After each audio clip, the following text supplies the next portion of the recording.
What is going on? It is Nate the Game Guy coming back with another video at hand, and today I want to talk about an article that I came across where it talks about that most gamers last year in 2023 played games that were older instead of new releases. A lot of these games averaged from 6 years old to 7 years old, so keep in mind this is an average. Some of these games could be a little newer, some of these games could be a lot older. This is just an average, but the point of these articles were that a large portion of gamers were playing older games instead of new releases. Now, some of these articles that I have come across where it is basically regurgitating some of that same information. Some of the info says that it's an average of 7 years old or 6 years old, but the point is these games are older and they're not new releases. As someone who partakes in both retro and current gen when it comes to some of the games that I like to play, this was a topic that really caught my attention, and I wanted to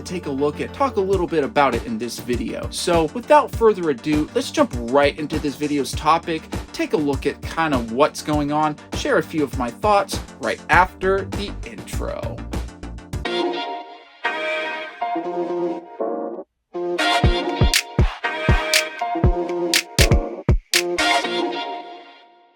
Alright, so I want to give a little background about myself before I dive into this video's topic. I've been a game collector for a very long time. I have about over 3,400 games in my personal game collection. I have 2 complete sets, which are the Wii U and the Hyperscan. I almost have a complete N-Gage set, and I'm currently working on my Sega Dreamcast set. I enjoy retro and current gen, and I just really enjoy the hobby. I do play my games, sure not all of them, but I do enjoy being a gamer too. And I do have to say, when it comes to the matter of gamers that mostly played 6 to 7 year old games on average last year in 2023, I have to say I might be part of that demographic. While it is true that I did buy 3 brand new releases and played them, which were Neptunia Sisters vs. Sisters, Fairy Fencer F Refrain Chord, and Sonic Superstars. I enjoyed all those games, and I do have to say, while it is true I did enjoy some new releases, I did play more older games than newer games. You know, I played Super Mario World, I played Legend of Zelda: A Link to the Past, Ridge Racer 7, World at War, Black Ops 1.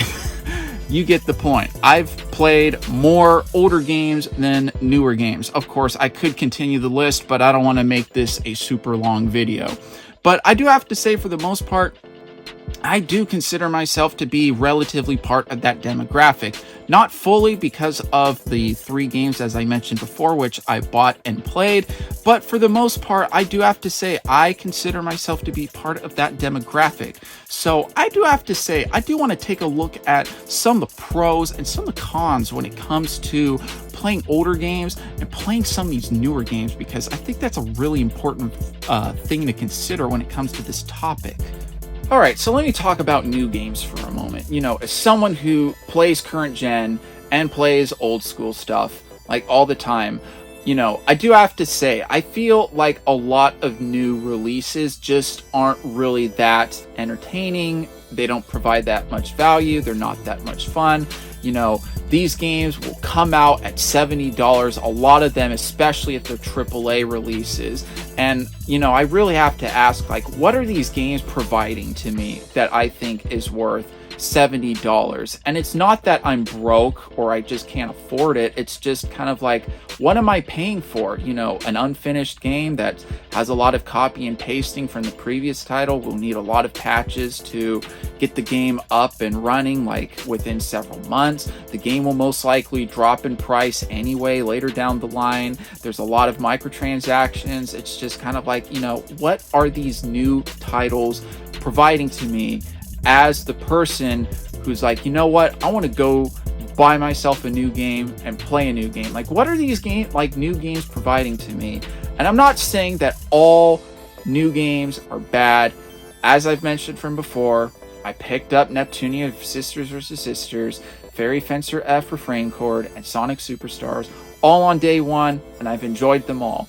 So I do have to say there are still good new games out there, but in terms of what AAA goes, I feel like it is very rare to find a good AAA game on launch. And I think with that right there, that's playing a big detrimental role into the issue of why gamers are going back and playing some of these older titles instead of playing some of these newer titles.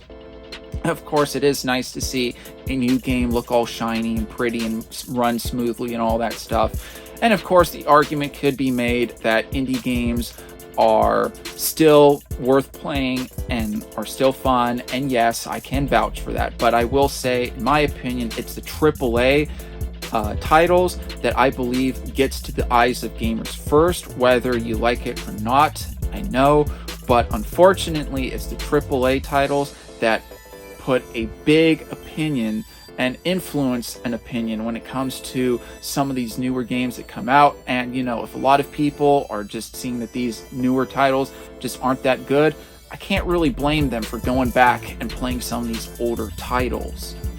Now, of course, on the flip side, when it comes to some of these older games, I have to say, like I said earlier, that I played much more and more older games than, the current releases as mentioned from earlier in this video. Obviously, I have enjoyed going back and playing Black Ops 1 with some of my buddies. I played Black Ops 2, World at War. Of course, I went back to the Super Nintendo, played some Link to the Past, Turtles in Time. All those are fantastic games. I love them to death. Of course, I did a replay of Fable 2 last year. I also really enjoyed that as well. Unfortunately, I do have to say, I feel like a lot of these older games just provide much more value and entertainment, and they're just more enjoyable and more fun than a lot of these newer counterparts. And I have to say, when taking a look at a game such as Mega Man X, obviously no microtransactions. It's a finished game. It doesn't require all these patches, right? This basically worked on day one. Of course, there were some exceptions from back in the day where some games were coming out unfinished and broken and all that. But for the norm, these games did come out playable on day one, which is, I have to say, quite a rarity when it comes to this day and age from AAA titles when it comes to current gen games. And I have to say, I really do see why a lot of people did go back and play some of these older games. Of course, I'm taking things a little bit to the extreme by showing off some of the Super Nintendo games when the average of this article or said articles was 6 to 7 years. Of course, some of these gamers could be playing games much more older than that, but you get the point. People were playing older games, and of course, going back and playing some of these games such as Black Ops 1, World at War, and Fable 2, and of course, Turtles in Time, and Mega Man X, and Link to the Past. These were all fantastic games that I do have to say are really enjoyable. And I do have to also mention as well that, I can definitely see why that some of these people have been going back playing some of these older games. It's just because, the replay value is there, the value is there, the entertainment's there, the great experiences are there, that it just seems like the game industry is really struggling to encompass in this day and age.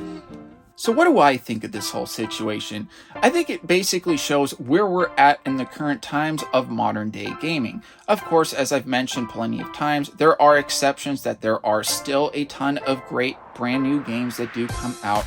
However, there are still issues that need to be addressed.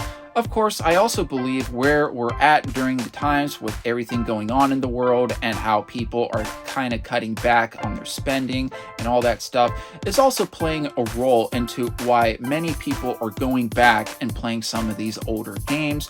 Of course, I believe it's essentially a mixture of everything going on in the world and also in the game industry. And essentially, this is where you end up where we're at today, where you get these articles, right, where people are going back and playing games that aren't really new anymore. But yeah, I hope you guys did enjoy the video. I hope you guys did enjoy the discussion and all that wonderful stuff. Give this video a like if you did enjoy, found it entertaining, all that good stuff. Of course, please do consider subscribing because I post a ton of content when it comes to game collecting, game collecting tips, and other video game related subjects. So if that is something that you guys are into, please do consider subscribing. But if you're going to subscribe, don't forget to hit that bell notification button, so that way you will be notified when I upload a video just like this. Oh yeah, and also before I forget, feel free to comment in the comment section down below, because I would love to hear what you guys have to say and what you guys are thinking about my thoughts.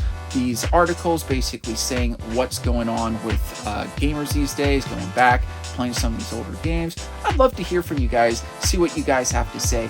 But anyway, I hope you guys did enjoy the video. And of course, I'll be seeing you guys next time.